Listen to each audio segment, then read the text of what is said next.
Hello and welcome to my channel Florist Patch. I am Sandrine Moji and today I am going to test and review the Neptune brush by an American manufacturer called Princeton. I have a number 0, a number 6 and a number 12. And I also have this one, which is a flat brush with the same bristles as the round brushes, but it doesn't have a wooden handle. It's got this handle that they call sea glass, and it looks completely different, but it's also in the Neptune range, and I am testing this one as well.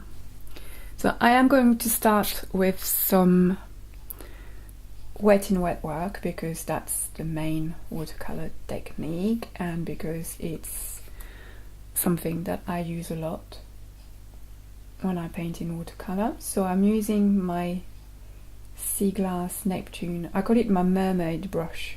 When I first heard of the sea glass handle and I saw the color of it, I just had this idea that it was a mermaid brush, and a mermaid was painting on the water and then lost it and it washed up on the shore, wrapped up in seaweed. So I have used the flat brush to wet my paper, and I am dropping in some yellow and seeing how this is the number 12, and I'm seeing how the brush is reacting to the water, how much pigment it's carrying, how much it's floating the water, going and going everywhere, which is not. I mean, obviously it's wet in wet, so it is spreading, but it's not spreading completely out of control, which is nice. And the next thing I'm going to do is to mix a different color in, dropping different pigments together and see how they blend on the paper in the water as well, because that's something that I do a lot, mixing straight on the paper. So I need my brushes to be able to do that and keep some smooth washes with no hard lines and no run backs.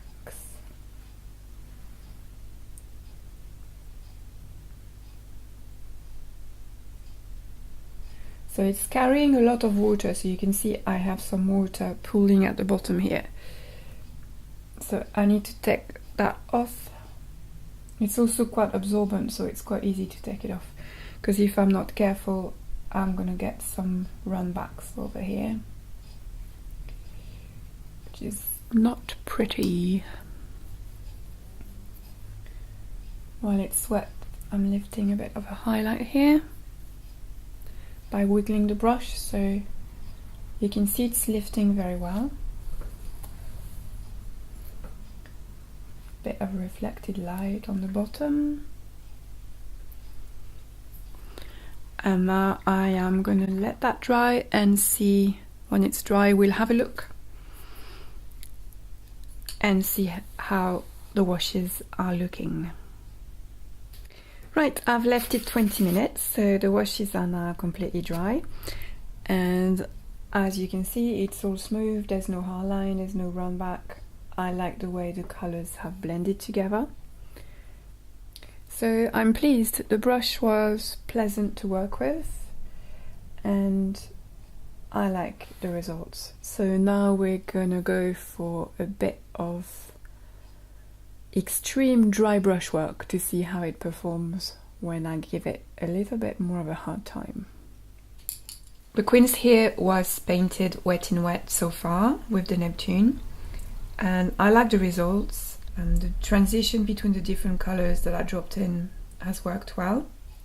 So the performance for wet in wet I'm quite pleased with. Now I'm going to add a bit of texture because quinces are not smooth like this, they're a bit rough, they have a bit of a rough skin, so I can't leave it as clean as this. So I'm gonna use some dryer brush on it to add more color, but also add a little bit of texture. So I don't want any particularly hard lines, or I don't want too many brush strokes, just a little bit of texture, making the washes look a bit less smooth. So you can see with dry brush that the hairs on the brush are separating a little bit, and that's what I want. For that rough texture to appear, I need those bristles to separate. And you can see it's added quite a bit of colour. And a bit more texture, so that works well as well. It's not very good for the brush to do this. You can see it's not too happy about it, but it's a good technique. And the good thing with synthetic brushes is that they're more resistant than sable. So a sable wouldn't be able to take a lot of that, but a synthetic brush can take a bit more abuse. Now I'm going to paint some detail with the number 0. So I'm going to go over here on the branch and see how that works with a number 0. I'm not painting wet in wet here. I'm just going straight in with a small brush.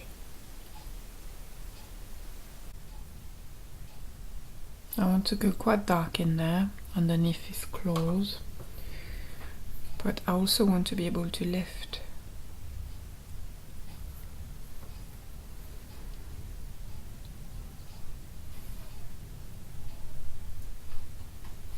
It's lifting well. A bit too well, in fact. I don't want it that light.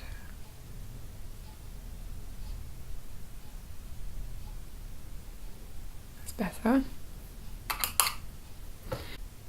So number 0 for the details worked well as well. Now I think it's time for the conclusion and time to rate the brush on a few criteria that I've put together that are important to me when I paint, on the overall performance of the brush, but also how it felt to paint with it.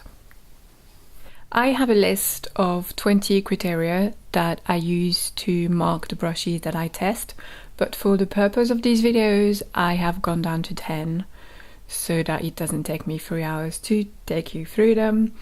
And then I multiply the total by 2 and it gives me a percentage. So the first one is the point.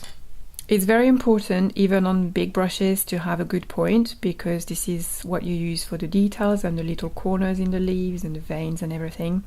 And you can see that even on the number 12, this brush has got a very good point. And if you wet it, it's just very sharp. So 5 out of 5 for the point. Capacity, it's a very absorbent bristle. So again, it's a 5. It carries a lot of water and it carries a lot of paint. For wet in wet and dry brush work, they both get 5. I got on well with the wet in wet. The washes were smooth. For dry brush, I had a choice. I could make it look smooth or I could give it a little bit more texture. Detail work, it got 4 out of 5 because the bristles are very soft. And when I work detail with a small brush like this, I like to be able to do some lifting. And these are not very stiff, so although they lift well, they don't give as much control in the lifting as a stiffer brush would. So that's a 4. Glazing, which is going over washes with a larger brush without lifting previous washes, that's a 5. I could do as many washes as I wanted with this, and the ones underneath never budged. It was very good. Bristle quality, it's a 5. They're very soft, but also they're very good, very resistant. I mean, even when I played them and brushed against the paper, it came back with a good point afterwards. It didn't have a bad hair day. Nobody likes a bad hair day. And it didn't damage the brush. Balance, ergonomics. It feels very balanced in the hand. Pleasant to use. And I like the looks as well. It's got black bristles, a rose gold ferrule, and then the wood is a sort of satin varnish, and you can see the wood through it. You can see the wood grain. I think it's quite handsome. The spring is a 3 out of 5 because although it does spring back, it doesn't spring back as much as what I'm used to, and I like a brush to kind of have a proper conversation with me, just answer back a little bit. So for me that was a little bit soft in some circumstances. It was okay wet and wet. When I went drier, and especially in the detail, I would have liked it to talk back to me a little bit more. Overall impression, it's a 5. I mean, there's loads of 5s in there. There's a 4 and there's only one 3. That's 47, which makes it 94%. That is pretty good. So I am impressed. And this is with a brush as well that I haven't been using for very long. The more you use a brush, the more you get used to it, the better you get at using it. So a brush that I've been using for a long time will probably tend to mark higher than a brand new one because I know how to handle it. This one is relatively new to me, and still I quite like the work that I did with it. So it's definitely going to make it to my paintbrush pot, and it's one I will be using again.